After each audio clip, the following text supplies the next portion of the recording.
সদা বিতর্কিত সব মন্তব্যের মাধ্যমে নিজেকে আলোচনায় রাখতে তার জুড়ি মেলা ভার।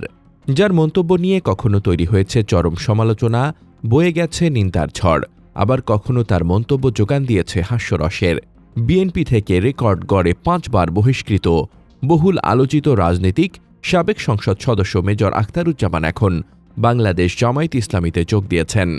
13 ডিসেম্বর শনিবার জামায়াতের কেন্দ্রীয় কার্যালয়ে দলটির আমির ডা শফিকুর রহমানের উপস্থিতিতে তিনি আনুষ্ঠানিকভাবে জামায়াতে যোগ দেন। আখতারুজ্জামান জামায়াতে যোগদানের খবর প্রচারিত হওয়ার সঙ্গে সঙ্গে শুরু হয়েছে ব্যাপক আলোচনা সমালোচনা। সামাজিক যোগাযোগ মাধ্যমে পক্ষে বিপক্ষে চলছে নানা ধরনের আলোচনা। অনেকেই প্রশ্ন করছেন, আখতারুজ্জামানকে দলে ভিড়িয়ে জামায়াত কি রাজনীতিতে একটি চমক দেখালো, নাকি দলটি তার রাজনৈতিক দেউলিয়াপনার প্রমাণ রাখল? আখতারুজ্জামানের মতো একজন চরম বিতর্কিত রাজনীতিককে জামায়াত কেন দলে নিল, সেই প্রশ্ন এখন টক অব দ্য টাউন। জামায়াতে যোগদানের কারণ সম্পর্কে আখতারুজ্জামান যা বলেছেন তাতেও এক ধরনের হাসির খোরাক হয়েছে। তিনি বলেছেন, জামায়াত লাখ লাখ মানুষ হত্যা করেছে। তারেক রহমানের এমন মন্তব্যের কারণে আমি জামায়াতে যোগ দিয়েছি, কারণ যারা এত লোক মারতে পারে তারা তো শক্তিশালী। তবে জামায়াতের পক্ষ থেকে বলা হয়েছে তাদের নীতি আদর্শের কারণে দলে যোগ দিয়েছেন আখতারুজ্জামান। কিশোরগঞ্জ 2 আসন থেকে 1991 ও 1996 সালে পরপর 2 বার নির্বাচিত সাবেক এই সংসদ সদস্য বারবার আলোচনায় এসেছেন তার বিতর্কিত সব মন্তব্যের কারণে। কখনো দলীয় চেয়ারপারসন বেগম খালেদা জিয়া, কখনো বা ভারপ্রাপ্ত চেয়ারম্যান তারেক রহমান, আবার কখনো দলীয় সিদ্ধান্তের সমালোচনা করে বিতর্কের জন্ম দিয়েছেন।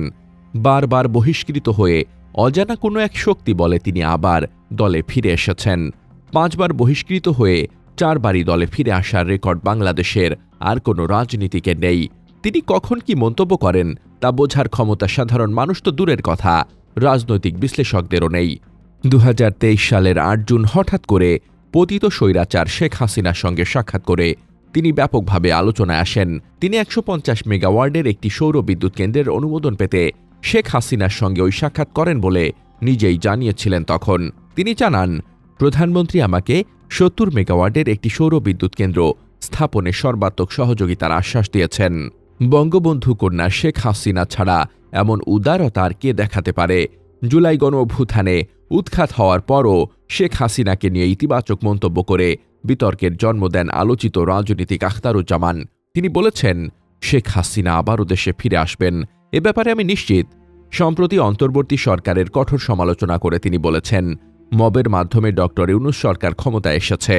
সবশেষ হাসপাতালে চিকিৎসাধীন বিএনপি চেয়ারপারসন বেগম খালেদা জিয়াকে নিয়ে এক নিষ্ঠুর মন্তব্য করেছেন তিনি। একটি টক শোতে তিনি বলেন, মিডিয়াগুলো কি নিউজ করছে? খালেদা জিয়া তো বেঁচে নেই, তিনি তো মারা গেছেন।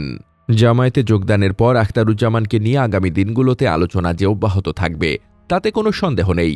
উল্লেখ্য, সকালে রাজধানীর মগবাজারে জামায়াতের কেন্দ্রীয় কার্যালয়ে গিয়ে প্রাথমিক সহযোগী সদস্য ফর্ম পূরণ করে দলটিতে যোগ দেন আখতারুজ্জামান। পরে নিজেই গণমাধ্যমের কাছে তথ্য নিশ্চিত করেন। জামায়াতে যোগ দেওয়ার পর তিনি গণমাধ্যমকে বলেন, আমি জামায়াতে যোগ দিয়েছি, কিন্তু জাতীয় নির্বাচনে অংশ নিব না। তারেক রহমান বলেছেন, জামায়াত লাখ লাখ লোক মেরেছে, তার এই বক্তব্যের জন্য আমি জামায়াতে যোগ দিয়েছি। যারা এত লোক মারতে পারে তারাই তো শক্তিশালী, তাদের পাশে থাকা দরকার। এদিকে জামায়াতের পক্ষ থেকে জানানো হয়েছে, জামায়াত আমিরের সঙ্গে সাক্ষাৎকালে আখতারুজ্জামান জামায়াতে ইসলামীর নীতি ও আদর্শ, দেশপ্রেম এবং দেশের স্বাধীনতা ও সার্বভৌমত্ব রক্ষায় সংগঠনের অবিচল অবস্থানের প্রতি গভীর আস্থা ও সন্তোষ প্রকাশ করেছেন। তিনি ইসলাম ও ইসলামী মূল্যবোধ, দেশের স্বার্থ এবং স্বাধীনতা সার্বভৌমত্ব রক্ষায় অবশিষ্ট জীবন অতিবাহিত করার দৃঢ় প্রত্যয় ব্যক্ত করেছেন। পাশাপাশি জামায়াতে ইসলামীর নিয়ম নীতি, আদর্শ, দলীয় শৃঙ্খলা এবং আনুগত্যের প্রতি সর্বদা অনুগত থাকার অঙ্গীকার করেন।